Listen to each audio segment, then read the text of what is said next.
অনেক তরুণ অনেক কিশোর আছে যারা অনেকে হিজরত কি হিজরি সন কি কিসের প্রেক্ষিতে হয়েছে সেটি জানে না। সেজন্য হিজরত শব্দের অর্থ হলো মূলত ত্যাগ করা। আমাদের প্রিয় নবী সাল্লাল্লাহু আলাইহি সাল্লামের জীবনে সবচেয়ে উল্লেখযোগ্য বড় বড় ঘটনাগুলোর মধ্যে থেকে একটি ছিল হিজরতের ঘটনা, ত্যাগের ঘটনা। সেই ত্যাগটা ছিল মক্কার মুশরিকদের কুরাইশদের অত্যাচারে অতিষ্ঠ হয়ে যখন আর মক্কায় দ্বীন এবং ঈমান নিয়ে বসবাস করা অসম্ভব হয়ে পড়েছিল, আল্লাহ নবী সাল্লাল্লাহু আলাইহি সাল্লাম এবং তার অনুসারী সাহাবায়ে কেরাম তারা আল্লাহর নির্দেশ ফরজ নামাজটা পর্যন্ত প্রকাশ্যে আদায় করবার সুযোগ পাচ্ছিলেন না। মক্কায় তাদের জন্য আল্লাহর জমিন যখন সংকীর্ণ হয়ে আসছে এবং সেখানে তাদের উপরে জুলুম নির্যাতনের স্টিম রোলার যখন চলে আসছে দীর্ঘদিন যাবত, কোনোভাবে সেখানে টেকা যাচ্ছে না ঈমান নিয়ে, তখন আল্লাহর নির্দেশে নিজের মাতৃভূমি ত্যাগ করে মদিনার উদ্দেশ্যে তিনি যে গমন করেছেন, এই যে ত্যাগ, মাতৃভূমি, প্রিয়জন এবং নিজের যে ঠিকানা, আপন ভুবন, এই সব কিছুকে ত্যাগ করে চলে যাচ্ছেন মদিনায়। সেখান থেকে আর কখনো ফিরতে পারবেন কিনা, আদৌ ফেরার সুযোগ পাবেন কিনা, তার কোনো গ্যারান্টি নাই, ইয়ত্তা নাই, নিশ্চয়তা নাই। আপাতত চিরকালের জন্যই চলে যাওয়ার মতো করেই চলে যাওয়া। আল্লাহর এই নির্দেশটি প্রিয় নবী সাল্লাল্লাহু আলাইহি সাল্লাম এবং সাহাবায়ে কেরাম মাথা পেতে নিয়ে তারা এই ঐতিহাসিক ত্যাগ করেছে। আজও আমরা দেশ ত্যাগ করি, আমাদের মাতৃভূমি ছেড়ে, প্রিয় স্বদেশ ছেড়ে, আপন ঠিকানা ছেড়ে আমরা ভিন দেশে পাড়ি জমাই। সেটা হয় 2-4-6 মাস বা 2-4 বছরের জন্য, একটা লিমিটেড সময়ের জন্য, এমনকি আজীবনের জন্য হলেও আমরা জানি যে আমরা যাচ্ছি, আবার মাঝে মধ্যে ফিরবো, দেখা করব, ঘুরবো, আসবো। সেই সুযোগ এবং সেই সম্ভাবনার দুয়ারটা আমাদের সামনে খোলা থাকে। সেইভাবে আমরা বিদেশ ভ্রমণ করি। প্রিয় নবী সাল্লাল্লাহু আলাইহি সাল্লামের মক্কা থেকে হিজরত করে মদিনায় যাওয়াটা সেরকম কোনো ভ্রমণ আমাদের আজকালকার ভ্রমণের মতো কোনো ভ্রমণ ছিল না। এটা ছিল হলো বাহ্যিক দৃষ্টিকোণ থেকে আজীবনের জন্য নিজের মাতৃভূমি ছেড়ে চলে যাওয়া। আর কখনো ব্যাক করার সুযোগ হবে কিনা আপাত দৃষ্টিতে তার কোনো আলামত এবং সেরকম কোনো সম্ভাবনা নেই। এরকম একটা বাস্তবতার মুখে পড়ে আল্লাহর নির্দেশ পালন করে সব কিছু রেখে চিরকালের জন্য চলে যাওয়ার এই নির্দেশ পালন করা খুব সহজ কোনো বিষয় না।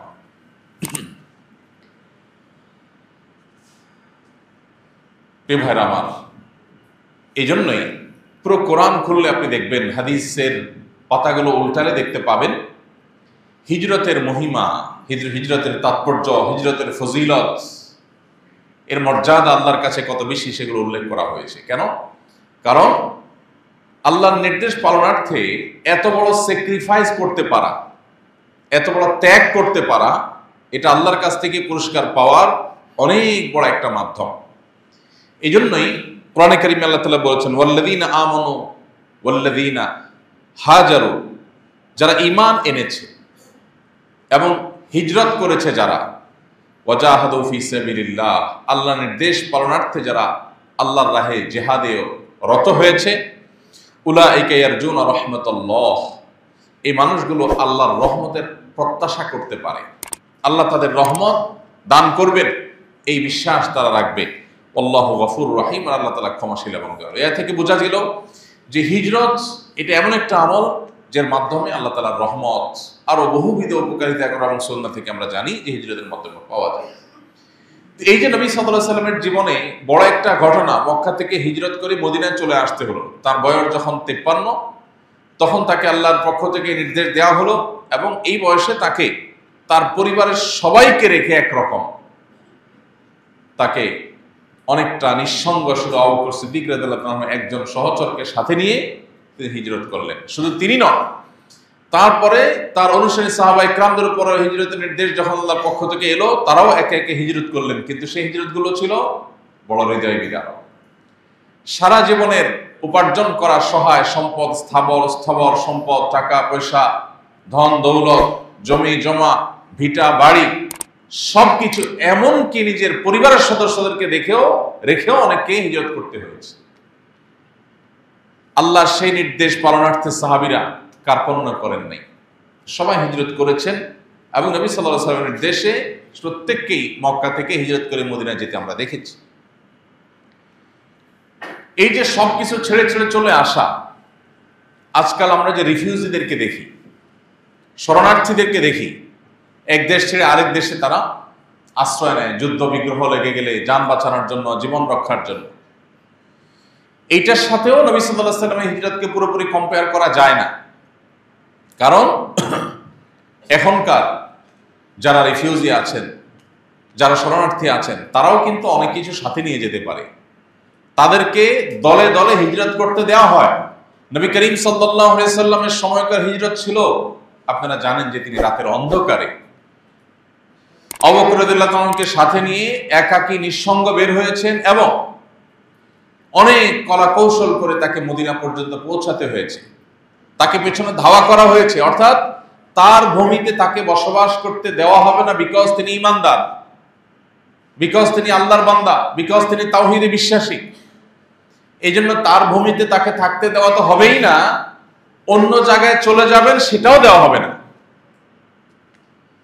তাহলে জুলুমের মাত্রা কোথায় ছিল?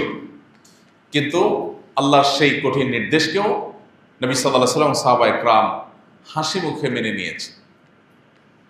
হিজরতের এই ঘটনা আপাত দৃষ্টিতে বেদনার ঘটনা, সব ছেড়ে ছেড়ে চলে গেছেন, কিন্তু একটু গভীরে প্রবেশ করলে, হিজরত পরবর্তী ঘটনা প্রবাহগুলোর প্রতি খেয়াল রাখলে, নজর দিলে দেখা যায় যে এই হিজরতই ছিল প্রিয় নবী সাল্লাল্লাহু আলাইহি ওয়াসাল্লাম, সাহাবায়ে কেরাম তথা মুসলিম জাতির ঘুরে দাঁড়ানোর সবচেয়ে বড় টার্নিং পয়েন্ট।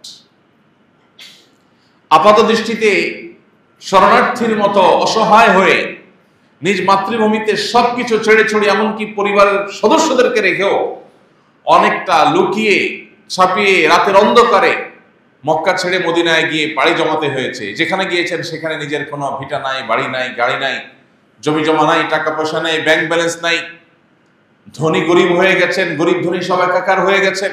এরকম একটা বাস্তবতার মুখোমুখি সাহাবায়ে কেরাম হয়েছেন। কিন্তু দেখা গেল যে এই হিজরতের পর থেকেই মুসলমানদের সাফল্য শুরু হলো। বদরের সফলতা এবং পরবর্তী সফলতাগুলো একের পর এক মুসলমানদের পদচুম্বন করতে করতে একটা সময় এই মক্কা, মাত্র কয়েক বছরের ব্যবধানে এই মক্কাকে নবী করিম সাল্লাল্লাহু আলাইহি ওয়াসাল্লাম আবার আল্লাহর অনুগ্রহে জয় করলেন, বীরের বেশে সেখানে প্রবেশ করলেন এবং যারা তাদেরকে এই মক্কা থেকে বের করে দিলেন তারাই নবী করিম সাল্লাল্লাহু আলাইহি ওয়াসাল্লামের অধীনস্থ হয়ে গেলেন। আল্লাহ তাআলা সেই ব্যবস্থা করলেন। প্রিয় ভাইরা আমার, হিজরতের এই ঘটনা আমাদের জীবনে বারবার পাঠ করা দরকার, পুনর্পাঠ করা দরকার এবং হিজরতের শিক্ষাকে আমাদের জীবনে ধারণ করা দরকার। আল্লাহ আমাদের সবাইকে সেই তৌফিক দান করুন। আমরা আজকে যে বিষয়ে কথা বলবো বলেছিলাম সেটি হলো হিজরতের চেতনা। আমাদের প্রিয় নবী সাল্লাল্লাহু আলাইহি সাল্লামের জীবনে যে হিজরত হয়েছে, এই হিজরতের মূল চেতনাটা কি? হিজরতের মূল চেতনা হলো প্রিয় নবী সাল্লাল্লাহু আলাইহি সাল্লামের একটি হাদিসে বর্ণিত হয়েছে, সেটি হাদিসটি সহিহ বুখারী সহ অন্যান্য হাদিসের কিতাবে বর্ণিত হয়েছে। আব্দুল্লাহ ইবনে আমর রাদিয়াল্লাহু তাআলা বর্ণনা করেছেন যে নবীজি সাল্লাল্লাহু আলাইহি সাল্লাম বলেছেন, ওয়াল মুহাজিরু মান হাজারা মা নাহাল্লাহু আন। প্রকৃত অর্থে মুহাজির হলেন সেই ব্যক্তি, প্রকৃত অর্থে হিজরতকারী হলেন সেই ব্যক্তি যিনি আল্লাহর নিষিদ্ধ কাজ, বিষয় আশয় থেকে দূরে থাকে, সেগুলোকে ত্যাগ করে।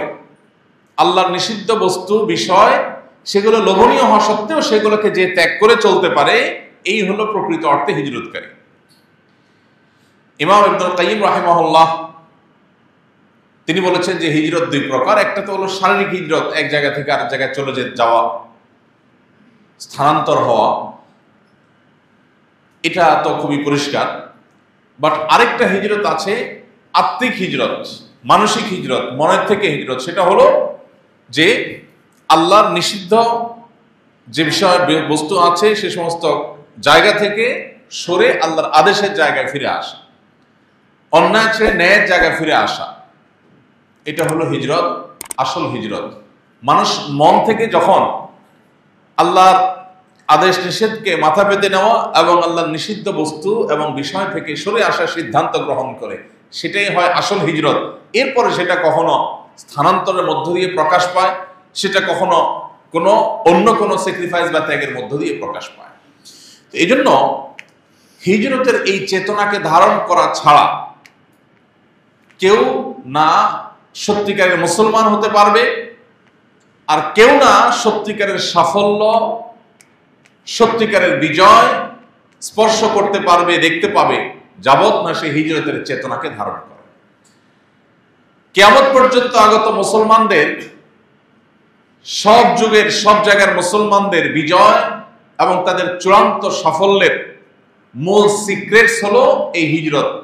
হিজরতের চেতনায় যদি মুসলিম জাতি ধারণ করে নিজেদেরকে, সেটা যদি নিজেদের মধ্যে রপ্ত করতে পারে, এই চেতনা যদি উজ্জীবিত হয়, এই চেতনা যদি তাকে পরিচালিত করে, তাহলে ইনশাআল্লাহ সে আল্লাহর খাতায় যেরকম হাকিকি মুসলিম, প্রকৃত অর্থে মুসলিম হতে পারবে, ঠিক একইভাবে প্রিয় নবী সাল্লাল্লাহু আলাইহি ওয়াসাল্লাম এবং সাহাবায়ে কেরামের জীবনে যেরকম হিজরতের পরবর্তী ইতিহাসটা শুধু হাসির ইতিহাস, আনন্দের ইতিহাস, সেটি আমরাও ধারণ করতে পারব। প্রিয় ভাইরা আমার, আপনারা জানেন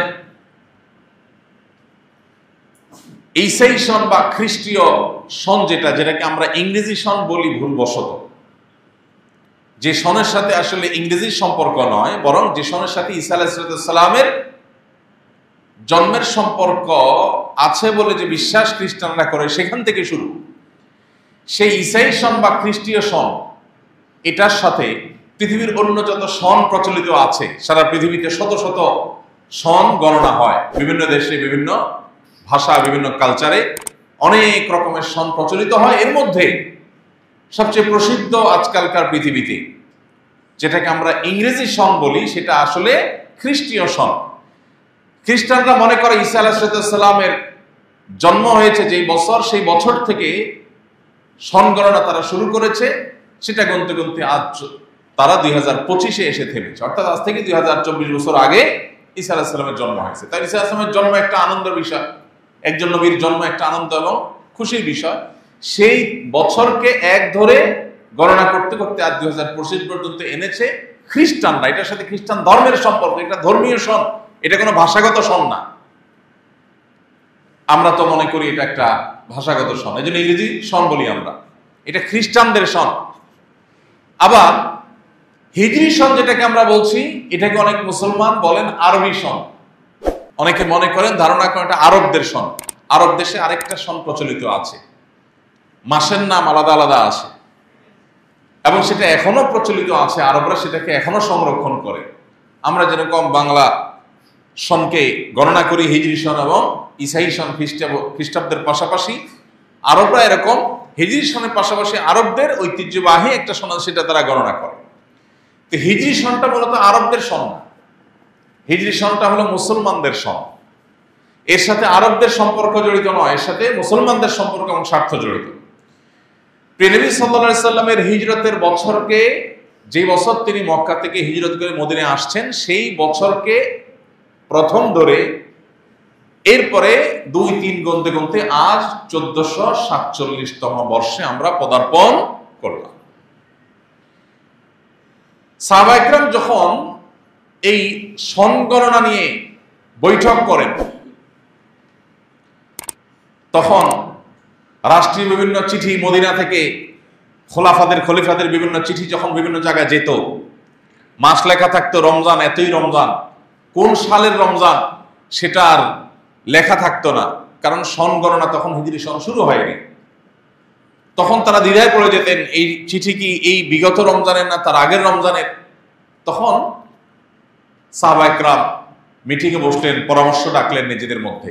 সিনিয়র সাহাবীদের নেতৃত্বে মিটিং হলো, পরামর্শ হলো, মতামত নেওয়া হলো যে আমাদের একটা সন গণনা শুরু হওয়া দরকার, যাতে আমাদের রাষ্ট্রীয় মদিনা রাষ্ট্রের চিঠিগুলো এবং অন্যান্য কাগজপত্রগুলোতে সন লেখা থাকে এবং হিসাব নিকাশে ঝামেলা তৈরি না হয়। এখান থেকে হিজরি সনের সূত্রপাত। তখন সাহাবায়ে কেরাম এক একজন এক এক মত দিয়েছে। চূড়ান্তভাবে যেটা সিদ্ধান্ত হিসাবে গৃহীত হয়েছে সেটি হলো যে নবী করিম সাল্লাল্লাহু আলাইহি ওয়াসাল্লামের হিজরত থেকেই এই সনের গণনা শুরু হবে। মতামত অনেকগুলো ছিল, অনেক চমৎকার চমৎকার মতামত ছিল। কারো মতামত ছিল নবী সাল্লাল্লাহু আলাইহি ওয়াসাল্লামের জন্মের বছরকে প্রথম ধরে সন গণনা শুরু হোক। কারো মতামত ছিল মক্কার বিজয়ের ঘটনাকে এক ধরে সেখান থেকে সন গণনা শুরু হোক। কিন্তু চূড়ান্তভাবে সিদ্ধান্ত হলো যে নবী সাল্লাল্লাহু আলাইহি ওয়াসাল্লামের মৃত্যু বা জন্ম বা অন্য কোনো বিজয় এসব কিছুর কোনোটাই নয়। যেদিন হিজরত করতে হয়েছে যেই বছর, সেই বছরকে এক ধরে তারপরে সন গণনা শুরু হবে। এটা নিয়ে আমরা এর আগেও আপনাদেরকে বলেছিলাম যে এখানেই মুসলমানদের হিজরি সনের সাথে অন্য সব সন গণনার একটা মৌলিক পার্থক্য স্পষ্ট হয়। সবাই সাধারণত সুখের ঘটনাকে স্মরণ করে রাখতে চায়, স্মরণীয় করে রাখতে চায়। দুঃখের ঘটনাকে কেউ স্মরণীয় করে রাখতে চায় না। কেউ চায়? মানুষ দুঃখের ঘটনাকে ভুলতে চায়, তাই না? আর সুখের ঘটনাকে, আনন্দের ঘটনাকে মানুষ কি করতে চায়? স্মরণীয় করে রাখতে চায়। এই যে খ্রিস্টানরা আল্লাহ নবী ঈসা আলাইহিস সালামের জন্মের বছরকে তারা স্মরণ করিয়ে রাখতে চায়, স্মরণীয় করে রাখতে চেয়েছে, সেজন্য তারা ওখান থেকে সংগণনা শুরু করেছে তাদের ধারণা মতে। কিন্তু মুসলমানরা, আমরা যাদের উত্তরসূরি, সে আমাদের পূর্বসূরি সাহাবায়ে কেরাম, খোলাফায়ে রাশেদা, ওমর রাদিয়াল্লাহু তাআলা আনহু, অন্যান্য সাহাবায়ে কেরাম, তারা এই যে হিজরি সন এর গণনা শুরু করেছেন নবী সাল্লাল্লাহু আলাইহি ওয়াসাল্লামের হিজরত থেকে। এটা তো একটা বেদনাদায়ক ঘটনা, এটা তো একটা দুঃখের বছর।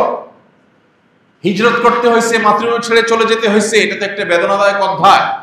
এখান থেকে তারা সন গণনা কেন শুরু করেছেন, এর উত্তর আমরা এর আগের বছরও আপনাদেরকে বলেছিলাম। প্রিয় ভাইরা আমার, এর কারণ হলো সুখের ঘটনা, এটা মানুষ স্মরণ করলে উজ্জীবিত হয়, সন্দেহ নেই। মানুষের ভালো লাগে, সন্দেহ নেই। কিন্তু মানুষের জীবনে ঘুরে দাঁড়াবার সূচনা হয়, সূত্রপাত হয় মূলত দুঃখের ঘটনা থেকে। কঠিন সময় থেকে মানুষের ঘুরে দাঁড়াবার সূচনা, সূত্রপাত হয়। ভালো সময় থেকে মানুষ ঘুরে দাঁড়ায় না, ভালো সময় থেকে মানুষ খারাপের দিকে যায়, খারাপ থেকে মানুষ ভালোর দিকে আসে। হিজরত এমন একটা ঘটনা, যেই ঘটনার পর সাহাবায়ে কেরাম মদিনার মতো একটা রাষ্ট্র উপহার পেয়েছে। হিজরত এমন একটা ঘটনা, যেই ঘটনার পর সাহাবায়ে কেরাম পৃথিবীর সবচেয়ে বড় পরাশক্তিতে পরিণত হতে পেরেছে। হিজরত সেই ঘটনা, যেই ঘটনায় সাহাবায়ে কেরাম যে পরিমাণ শক্ট হয়েছেন, ব্যথিত হয়েছেন, কষ্ট পেয়েছেন, সেই কষ্টকে তারা সবর করে সয়ে আল্লাহর নির্দেশ মোতাবেক চলার মাধ্যমে একটা সময় এই মক্কাকেই তারা পুনরায় বিজয় করেছেন, বীরের বেশে, অনেকটাই রক্তপাতহীন ভাবে প্রায়।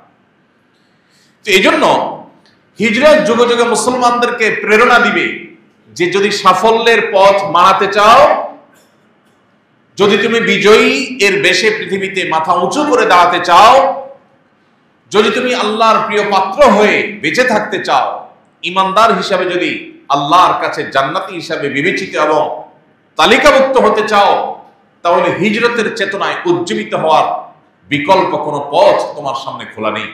এই বার্তা সাহাবায়ে কেরাম আমাদেরকে দিতে চেয়েছেন, কিয়ামত পর্যন্ত আগত ইমানদারদেরকে দিতে চেয়েছেন। সেই বার্তা আমরা কতখানি গ্রহণ করছি, সেটাই হলো গুরুত্বপূর্ণ বিষয়, সেটাই হলো মূল বিবেচ্য বিষয়। প্রিয় ভাইরা আমার, আজ ভোগবাদী এই পৃথিবীতে যেদিকে তাকাবেন আপনি, আমরা প্রায় এই কথা বলার চেষ্টা করি। চতুর্দিকে শুধুমাত্র ভোগের আয়োজন, ভোগের আহ্বান। একমাত্র আপনি দেখবেন ইসলাম আপনাকে ত্যাগের আহ্বান করে, ইসলাম আপনাকে স্যাক্রিফাইসের আহ্বান করে, ইসলাম আপনাকে আত্মনিয়ন্ত্রণের আহ্বান করে, ইসলাম আপনাকে হিজরতের চেতনায় উজ্জীবিত হতে আহ্বান করে। ইসলাম আপনাকে বলে আপনি হিজরতের চেতনায় উজ্জীবিত হন, মানে ত্যাগ করতে শিখেন, ছাড় দিতে শিখেন, স্যাক্রিফাইস করতে শিখেন। কোনো কিছুর প্রতি আপনার লোভ হয় এবং সেটা নেওয়ার সুযোগও আছে, বাট আল্লাহ নিষেধ করেছেন আমি আমার লোভকে জয় করব, আমি স্যাক্রিফাইস করব। এই শিক্ষা শুধু ইসলামই দিবে আপনাকে, আর পৃথিবীর কোন আইডিওলজি আপনাকে ত্যাগের শিক্ষা দিবে না। সবাই আপনাকে শুধু ভোগের শিক্ষা দিবে। আজকের যে যুদ্ধবাজদের জয় জয়কার গোটা বিশ্বে আমরা দেখতে পাচ্ছি, এই পৃথিবীতেও যদি আপনার অস্তিত্বকে টিকিয়ে রাখতে হয় তাহলে ভোগ নয়, আপনাকে স্যাক্রিফাইসের, ত্যাগের চেতনায় উজ্জীবিত হতে হবে। প্রিয় ভাইরা আমার, হিজরতে আমাদের সবচেয়ে বড় এই যে শিক্ষা লুকায়িত আছে, সেটি যেন আমরা ধারণ করতে পারি। এই জন্য আমাদের পূর্বসূরীরা হিজরতকে মূল ধরে এই হিজরি সন গণনা শুরু করেছে। প্রতি বছর হিজরি সন আসে। হিজরি সনের প্রতিটা মাসে, প্রতিটা বছরের শুরুতে বিভিন্ন প্রান্তে প্রান্তে দাঁড়িয়ে আমি মুসলমান হিসাবে কতটা মুহাজির হতে পেরেছি, আমি মুসলিম হিসাবে কতটা ত্যাগী হতে পেরেছি, কতটা স্যাক্রিফাইসকারী হতে পেরেছি, এই হিসেবটা আমাদেরকে মেলানো দরকার।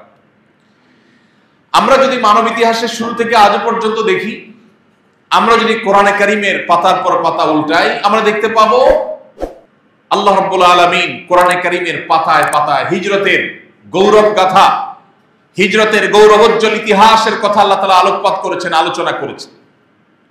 আমাদের সেগুলোকে স্টাডি করতে হবে, পড়তে হবে। আপনি কোরআনে যদি তাকান, সূরা কাহাফ জুমার দিনে যেটি পড়ার জন্য নির্দেশনা রয়েছে হাদিসে, আমরা অনেকেই নিশ্চয় আজকে তেলাওয়াত করেছি জুমার দিনে। এই সূরা কাহাফের 9 থেকে 26 নম্বর আয়াত পর্যন্ত 17টি আয়াতে আল্লাহ রাব্বুল আলামিন কিছু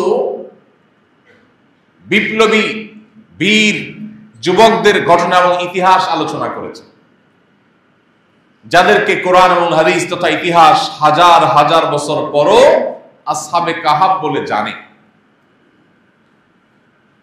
এই হাজার হাজার বছর আগে আসহাবে কাহাফের কিছু যুবক, কিছু তরুণ, আল্লাহ তাআলা তাদের সম্পর্কে বলেছেন যে ইন্নাহুম ফিতয়াতুন আমানু বিরাব্বিহিম ওয়াজিদনাহুম হুদা।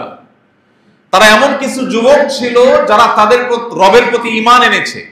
সাধারণ কোন তরুণ নয়, সাধারণ কোন যুবক নয় যে রাস্তায় হেয়ালিপনা করে বেড়ায়, সাধারণ কোন যুবক নয় যে রাস্তায় দোকানে দোকানে রেস্টুরেন্টে আড্ডা মেরে মেরে তাদের যৌবনকে নষ্ট করে।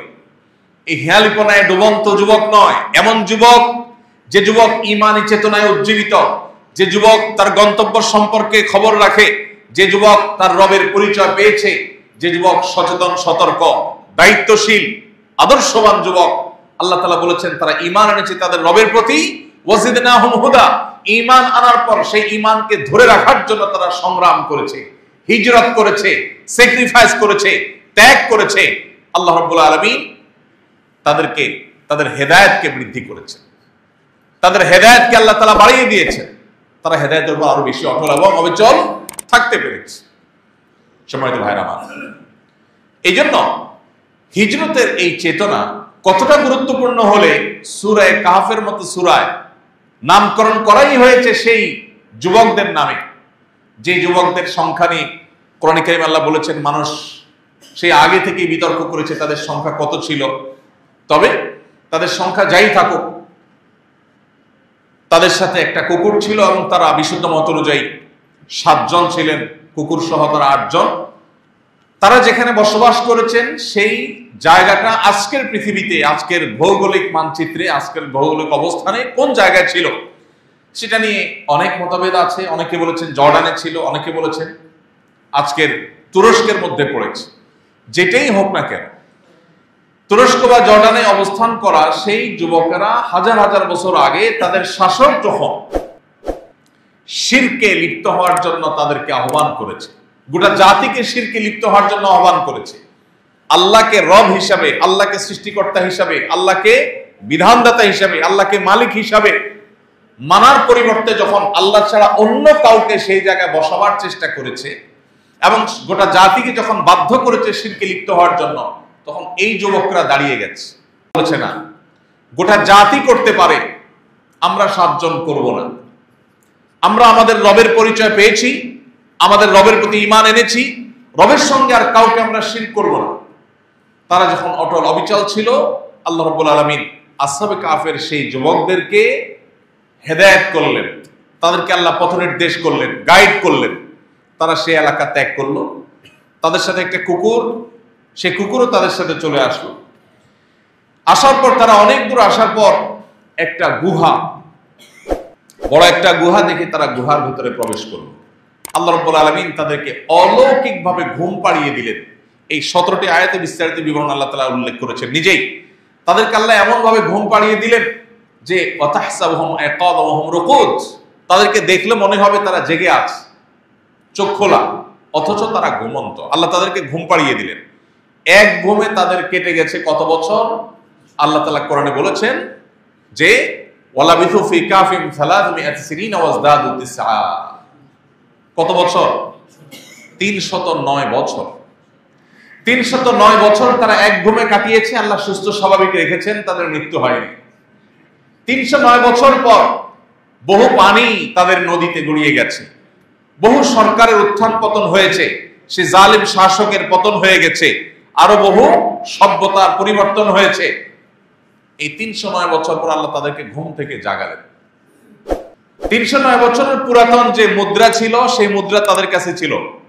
সেটা নিয়ে তারা যখন ঘুম থেকে উঠে কেউ একজন তাদের মধ্যে থেকে বাজারে খাবার কিনতে গেলেন, তখন হইচই পড়ে গেল, আরে এই মানুষগুলোকে দেখে তো স্বাভাবিক মনে হচ্ছে না, আর এই মুদ্রা তো 1700 বছর আগের পুরাতন মুদ্রা। পরবর্তীতে আল্লাহ তাআলা তাদেরকে তাদের সেই ঈমানের উপরে অটল অবিচল রেখে আল্লাহ তাআলা তাদেরকে দুনিয়া থেকে নিলেন, এবং এখনো পর্যন্ত সেই গুহা সংরক্ষিত আছে। গুহার মুখে তাদের নাম লেখা আছে। আল্লাহ তাদেরকে স্বাভাবিক মৃত্যু দিলেন, তারা সসম্মানে দুনিয়া থেকে চলে গেলেন। এই যে আসহাবে কাহফের যুবকেরা সমাজে অন্য 10 জনের সাথে তাল মিলিয়ে থাকলে তারা থাকতে পারতেন, কিন্তু তারা থাকলেন না। তারা যে জায়গায় আল্লাহর ইবাদত করা যাচ্ছে না এবং নিজের অস্তিত্ব টিকানো যাচ্ছে না, সেখানে থাকতে হলে ইবাদত, আল্লাহর দাসত্ব, গোলামি এবং ঈমানের সাথে স্যাক্রিফাইস করে থাকতে হবে। তো ঈমানকে স্যাক্রিফাইস করে আমি থাকবো না, এই চেতনা যখন উজ্জীবিত হয়েছে, ঈমানের জন্য প্রয়োজনে সবাইকে স্যাক্রিফাইস করব, সেই চেতনা যখন তারা ধারণ করেছে, তখন তাদের জন্য সহজ হয়েছে সবকিছু ছেড়ে ছুড়ে চলে আসাটা। আর যখন তারা চলে আসছে, আল্লাহ তাআলার সাহায্য তাদের জন্য শুরু হয়ে গেছে। ভাইরা আমার, ইসলাম জিন্দা হোতা হায় হার কারবালা কে বাদ। একটা প্রসিদ্ধ উক্তি আছে, প্রতিটি কারবালার ঘটনা, নির্মম ঘটনা, এটির পরে ইসলামের বিজয় হয়ে থাকে।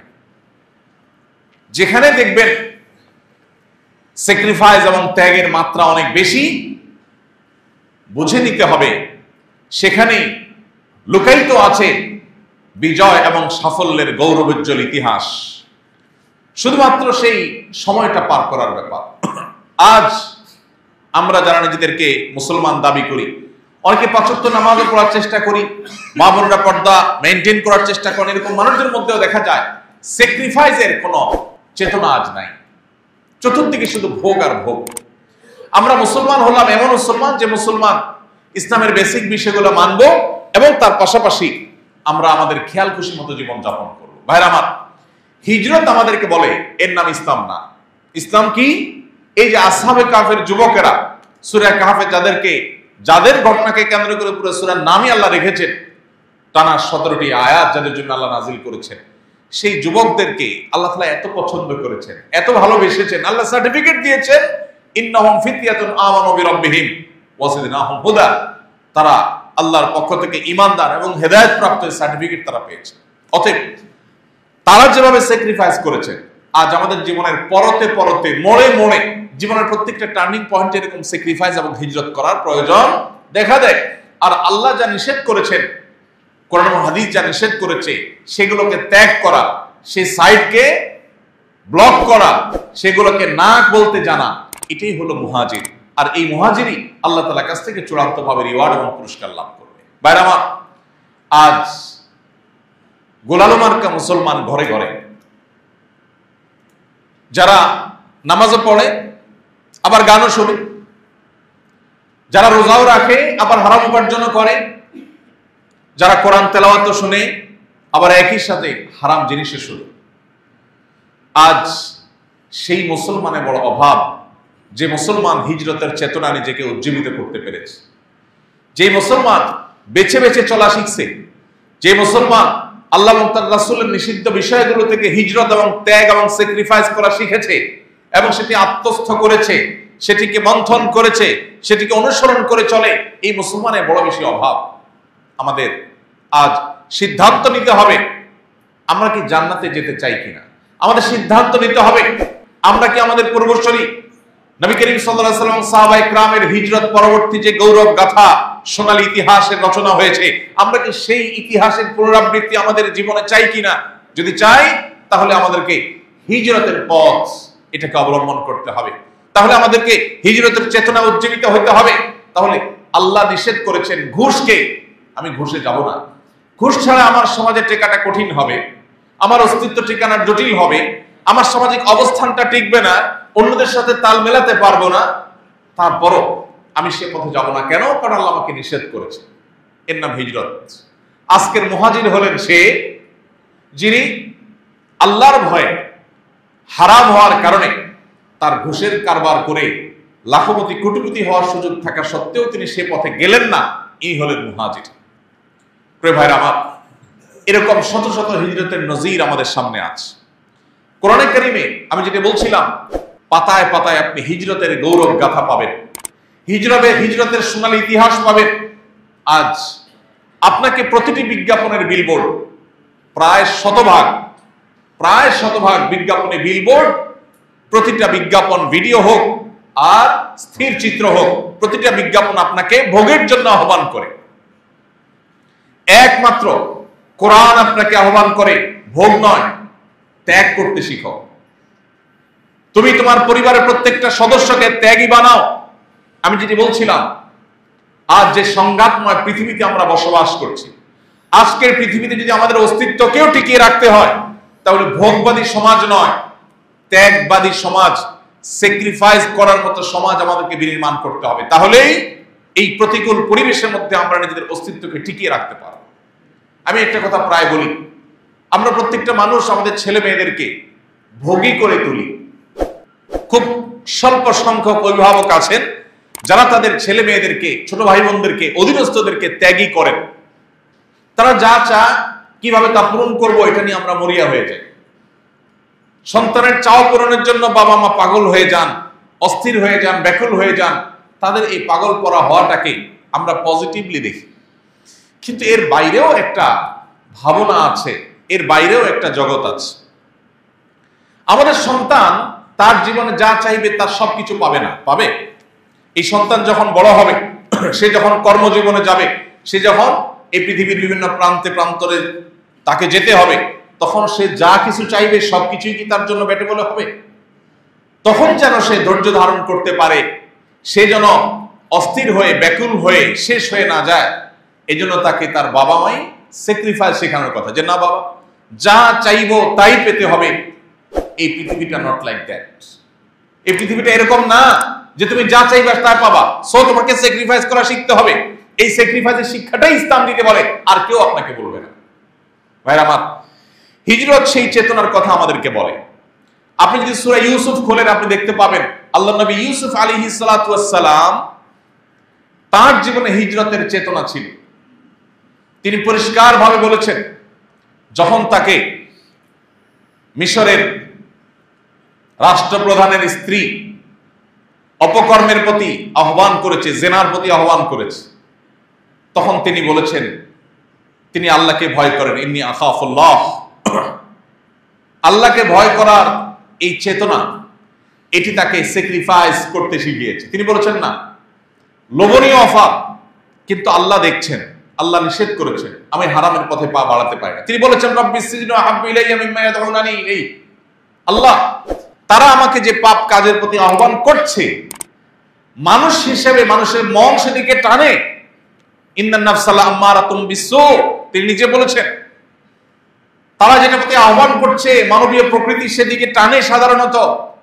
এরপরেও তিনি বলছেন এই পথে না গেলে, তাদের কথা না শুনলে তারা আমাকে জেলে পুরে দিচ্ছে। তারা আমাকে আমার জীবন থেকে অনেকগুলো বছর তারা কেটে নিয়ে মিথ্যা অভিযোগ দিয়ে, শুধু জেলে পুরাতো নয়, মিথ্যা অভিযোগ দিয়ে জেলে পুরে রাখবে।